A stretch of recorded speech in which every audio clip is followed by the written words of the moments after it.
The Spencer Street Power Station was a Victorian-era coal and later oil-fired power station which operated on Spencer Street, Melbourne. The station was opened in 1894 in order to power electric streetlights, then supplied power to the city's residents. It came under the management of the SEC, the State Electricity Commission of Victoria, in 1941. By the 1960s, the capacity of the power station reached 109 megawatts, but was used only for peak load. The station was closed in 1982 after becoming redundant. Eventually deemed an eyesore, demolition commenced in 2006 and was completed in 2008, and a large residential and retail development called Upper West Side was completed on the site by 2016. Abandonment and demolition. After closure in 1982, the power station sat idle awaiting redevelopment. In 2003, a man was arrested for painting the slogan, "No jobs on a dead planet," on the chimney. A girl died in 2004 after falling down a 7-metre hole inside the power station. So this is the period that I have more personal involvement in, that I'll be talking mostly about. All of that I just read was obviously from Wikipedia, but I have quite a few stories about our time in there, which was roughly like 2000 to 2006 till it was demolished pretty much.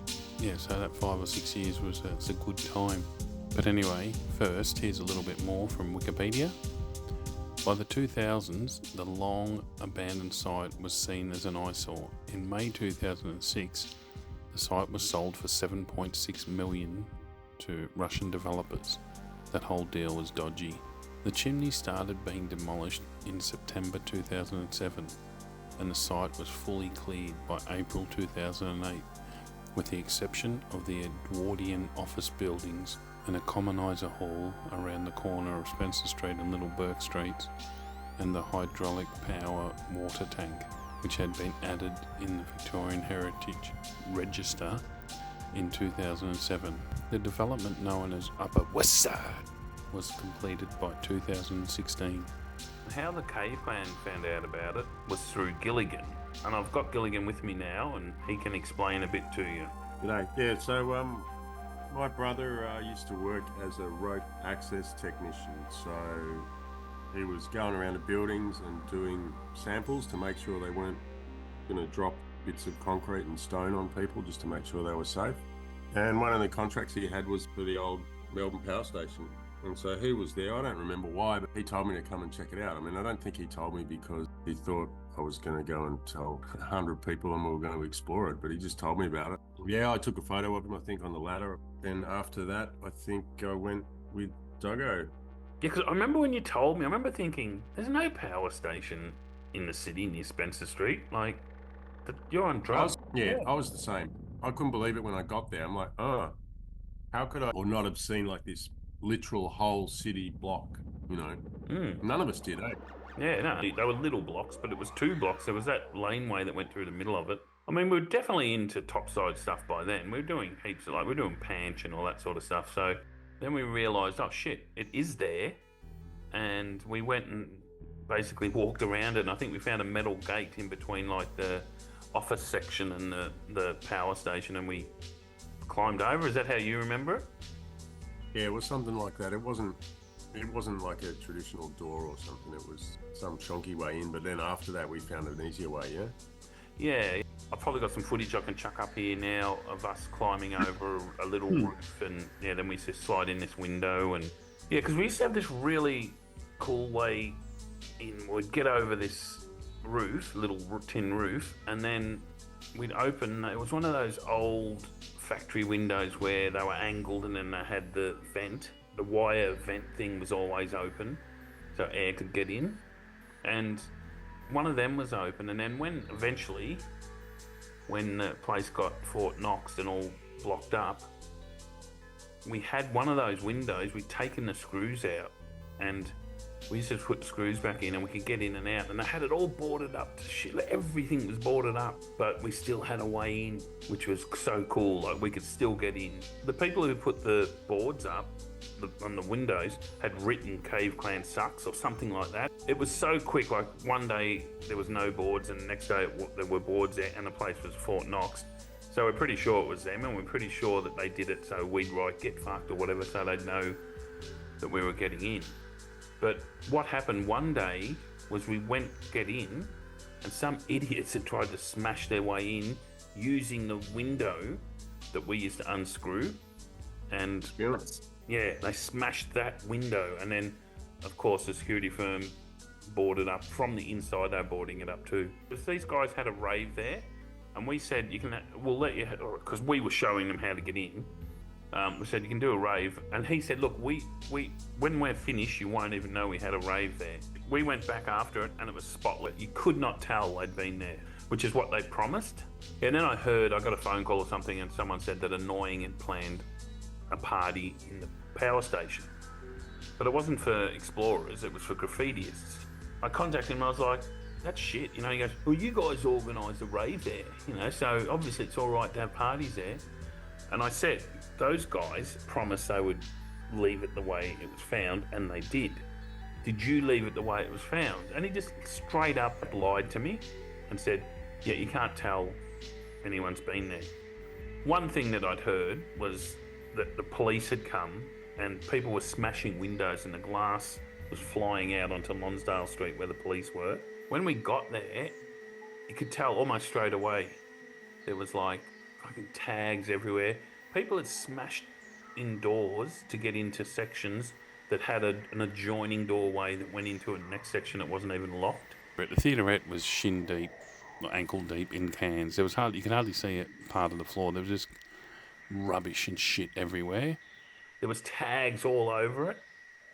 And we did this piss weak effort of cleaning it up. We got like brooms and we just pushed it all into the theaterette. Had these little sections on each side where people who were about to come out on the stage would be getting prepared. And we just filled it up, and then I think we eventually got garbage bags, and the place was trashed. It was after that it all got Fort Knoxed, and you know, you couldn't get in, and it just became shit. All those graffitiists that he told all their mates, and it was just became same old story. Yeah.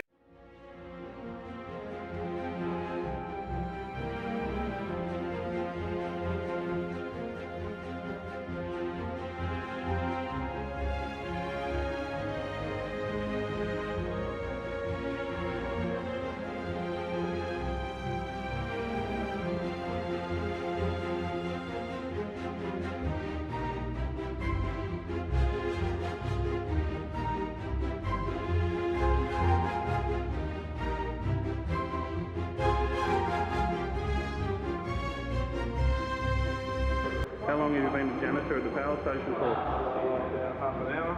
Can you show us some of your technique? What do you call this? Side sweep. Side sweep. Backward twist. Okay. This is the cage. Just look at that shin. Oh shit! Okay for you, isn't it? I think it's a bit of just sensible exploring, actually. Now, I'm not making a comeback. I never went away. Oh, okay. And that was some pretty fresh frog wriggle jiggle you were doing before? Yeah, I know. I occasionally get out my wares and, you know, just show them to an appreciative public.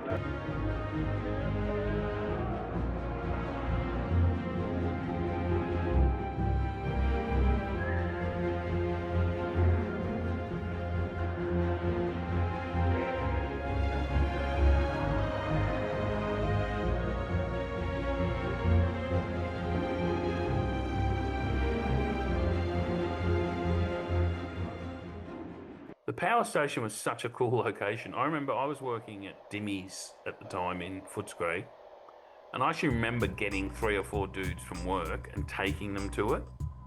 And we had this entrance for a while. We had this pissy little padlock. It was on Lonsdale Street. There used to be I think it was a food shop. It was the last thing that was open. It was actually on the same block. Like if you went through the back of the food shop, you'd be in the power station. It was I remember that, I think. Yeah. And then beside it were these metal gates that just went to like a door. It was just like, you remember buildings used to always have that little section before the door, like you take your like an standing on. alcove or whatever. Yeah. And it was a double door. And from the inside, it was just had these massive bits of 4x2, 3 of them nailed right across the doors. I thought this was so cool. I got a hammer and I pulled the nails out of all the left side of the 4x2s. And we took the pins out of the hinges of the left door. Or the only thing holding that door up was the 4x2. So the 2 doors were held together by the 3 4x2s, and you could open the whole lot. Does it make sense what I'm saying? Yeah, you like the whole thing turned into a big swinging gate only on one side, Yeah. And for a while, I reckon for maybe like 6 months, that was the way we got in. Anyway, I took these dudes, I get the key out and I unlock the little padlock, and I go, come in.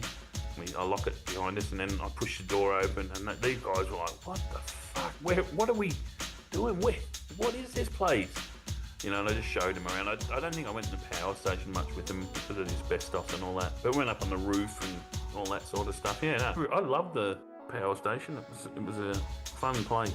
I will mention those junkies that lived in the office section for a while, and then how they that was weird. Were you there when we walked in and it was all dark? They put curtains up and we're like, what the fuck? And they were sitting there shitting themselves. I mean, no, not that time, but I've seen it elsewhere, yeah. Yeah, then we went back, and next time we sort of thought, the door's open. And there was eviction notices stuck up from Melbourne City Council, and someone had gone through and thrown all their syringes everywhere, like they were still in packets, but fucking junkies. So I heard later, or saw a photo later, that Bob climbed it, and the thing is, you know, I ended up being a rope access technician as well, like, I don't know, 20, 30 years later. And if you look at that photo, you can see how much safety gear. There's 2 ropes, you know, so it's either really ballsy or really stupid or something to climb the fucking thing with. Like, I would never do it. I could not do it. I could probably do it with ropes, but I reckon I'd still shit myself. Well, you know, 2 things. I've got a video, which is probably showing right now. Bob had fallen off the back of a train and dislocated his shoulder, like... I remember that. Yeah, that makes it even more crazy. Fucking hell. He got up to the top of that chimney, and his arm started, his shoulder, I don't know if it popped out again, but he was getting really bad pain from it, and he actually was going to faint. There was a bit of width at the top, and he actually hung over it with his arms and his head hanging in the chimney to recover because he thought he was going to faint. And they were filming him from below. Imagine if he had fell, like, fuck. Have you got video of that? No, there's not video of him hanging over the edge. I think they stopped once he got to the top. In 1927, the site became home to the power source for the hydraulic power system of pressurised water, which had operated city elevators and hoists since 1887. Operating from a site in the wharf area, an original cast iron water tank was relocated here to serve the remaining lifts on the system, which finally closed down in 1967. So there was a period where a well-known Cave Clan member, Big Ears, spoke to me about these old hydraulic power systems and how there was apparently a tunnel system that led to all these buildings in the city. I'd read about these hydraulic tunnels in Melbourne, The City's History and Development, by Miles Lewis, which is a book made for the city of Melbourne. Great book. If you see it anywhere in an op shop or whatever, people in Melbourne, grab it. It's one of my favourite books. Yeah, so we sort of looked in it. We got down under the power station. There are tunnels under the power station. The blocks have tunnels going from one to the other. We're always pretty confident, like we avoided security pretty much all the time for the whole 6 years. But I'm pretty sure that if they ever did come in, it'd be really hard to catch us. We had tunnels to get from one block to the other. It was like 3 tunnels. And also there was suspended walkways that go from one building to the next and across to the power station. So you had this kind of loop thing happening. I mean, they'd have to split up and they'd have to know where you'll go. It would have been really hard to catch people in there. Eventually they blocked off one of the tunnels because Melbourne City Council started using like a 3rd block. There's one part here where you'll see where I'm shimmying across to get in a window because they blocked it up properly. And then once we realised, it's being used again, we stopped going in. We went in that one time, then we realised, the Melbourne City Council are using it for storage. But anyway, Big Ears and I never found these hydraulic tunnels or any sign of them. I'd say they would have been long gone. Even if sections still existed, it'd be too dangerous. And I don't think they need to be that big. Yeah, I don't know. If anyone else wants to have a better look than us. I don't think we did much, and we didn't really have the internet. Well, we did, but it was early days. I think it was roughly the same time when that girl fell and died. She was actually looking for a boyfriend. They'd had an argument or something like that. She was a ward of the state, and the government copped heaps of shit for that. As they, probably should have. It is hard to keep control of teenagers that don't want to be kept control of, but still, yeah, it wasn't a good look. We had a really good 6 years, and we did really well to, I guess you call it gatekeeping. Basically, the urbex scene back then was mostly Cave Clan anyway, and we took lots of people there. We weren't actually hiding it. So after the death and the party, they boarded it all up, and they even put a message on the inside saying on one of the boards, "Cave Clan sucks," and we're pretty sure they did that so we'd respond. So then they know we were getting in. So we never responded to it. Okay, this is a few days after I recorded all that stuff, mostly with Gilligan. I reckon it's gone alright. 15 years since I said I was first going to make it. I haven't been working on it for 15 years. I've only been working on it for a few days in my spare time. I've still got a bit to go. I've thought about a few things while I was putting that together. I've teased a few of you that follow me about Panic. Panic was originally called Gunny. He changed his name to Panic somewhere along the way, and he became the arch enemy of the Cave Clan. Before things got really bad, we tried to have a meeting to sort out our differences, and we were going to have it at the power station.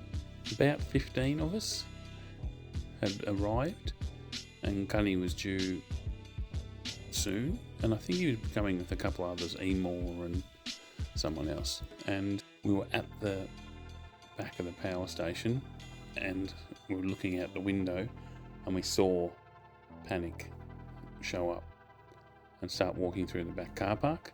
And this is one of the reasons I've never made a video telling the whole Panic story, because I'm just going to sound like a bully, like an asshole, and like I'm making stuff up. Not that this story is amazing or unbelievable, it's just that so many of them were. And we sort of saw him getting closer and closer. As I said to the judge in the Melbourne Magistrates Court when he was trying to get an intervention order against the Cave Clan, I don't know what it is. It's as if he gives off a pheromone that makes people not like him. And this was a classic example of that. Like, everyone was just staring out the window, and he got closer and closer. And suddenly 2 or 3 people just started walking off. And then a 4th and a 5th, and eventually everyone walked off, and it was kind of just, no one said a word. So what's going on? And we all just walked through the power station. It's quite a big building, right through to the other side, and walked out the door and went to the pub. We basically stood him up, and that was just because people saw him. You notice in the video I talk a bit about how we were very careful about getting in. You will see other bits like this where we're walking through a smashed open roller door, or you see us climbing through smashed windows a couple of times. There might be some other things where it's obviously people have broken in. They were sort of more towards the end, after a lot of graffitiists and that found out about it, and it started getting some publicity because of the death. People were trying to get in and getting in any way they could. So we often took advantage of those because they were usually easier than our way. I just wanted to point out also that Spencer Street Power Station was known as MPS, which obviously is Melbourne Power Station, or even the old Melbourne Power Station in the Cave Clan / Urbex world. People that follow me will notice that a lot of my videos are about drains, and I'm constantly going on about the dangers of going in drains. I feel that locations like the Melbourne Power Station are more dangerous than drains. Uncontrolled danger with drains. So you can take certain precautions that make it less likely that you're going to get caught in a flood.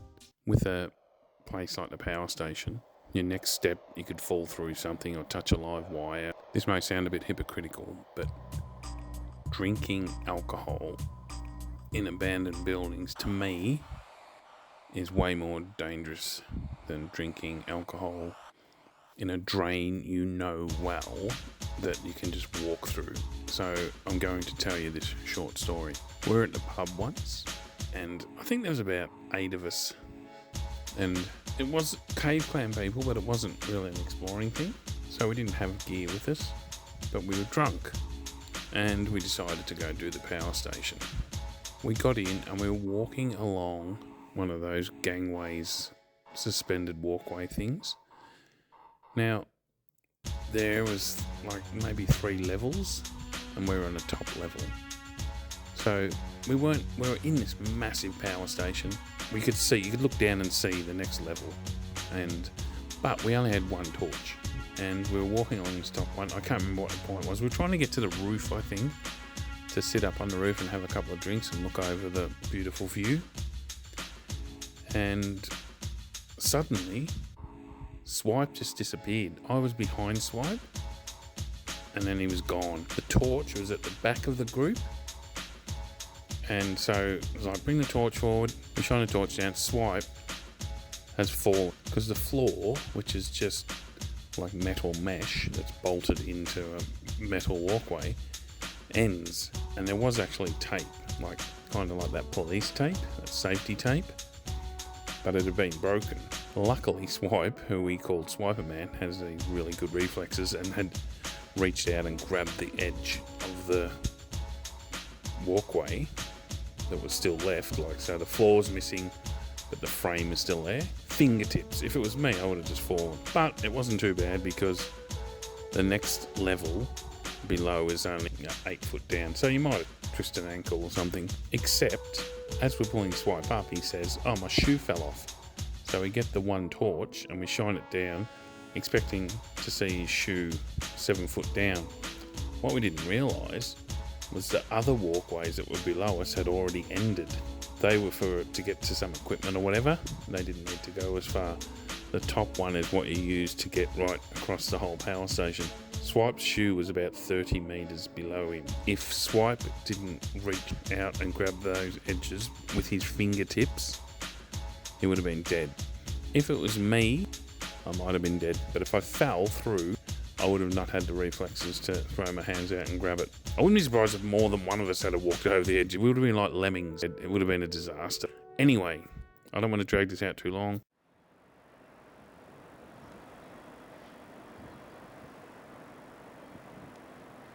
Are you going to have that beer? No way, man.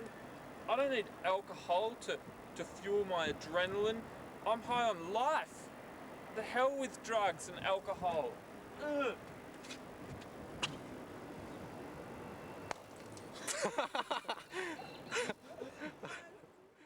Alright, so I've got a stack of photos to come, but I just want to put them on here so that they're all in the one spot. Like, the power station is gone.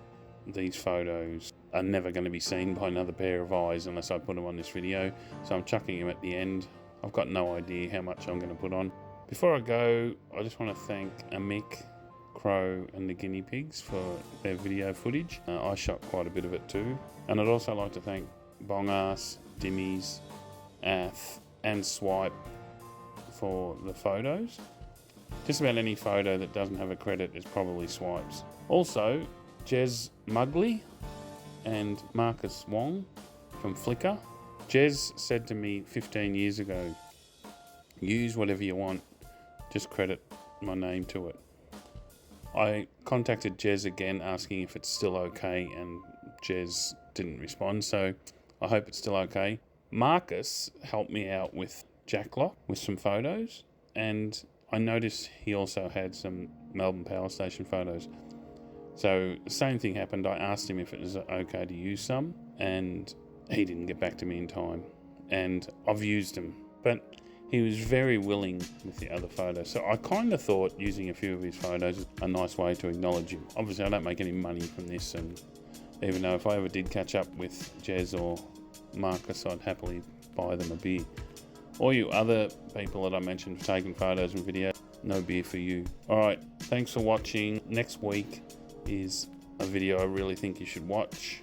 It's Drain Dangers, and if you make it through to the end, you're doing well. The final story on the video. Yeah, you'll find out if you watch it, and I really think you should. Even if you think my videos are a bit whatever, you should really watch a Drain Dangers video. Alright, cheers.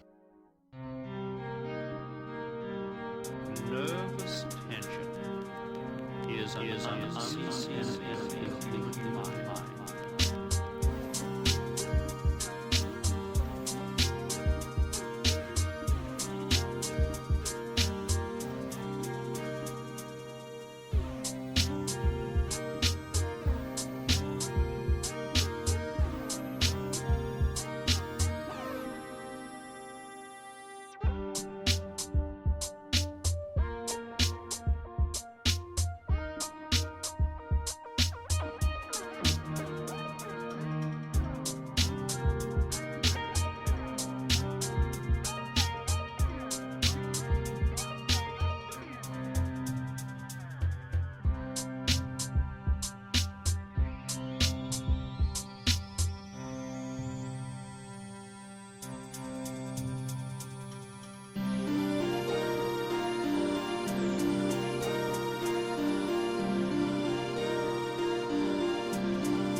Tension is an unseen enemy of the human mind.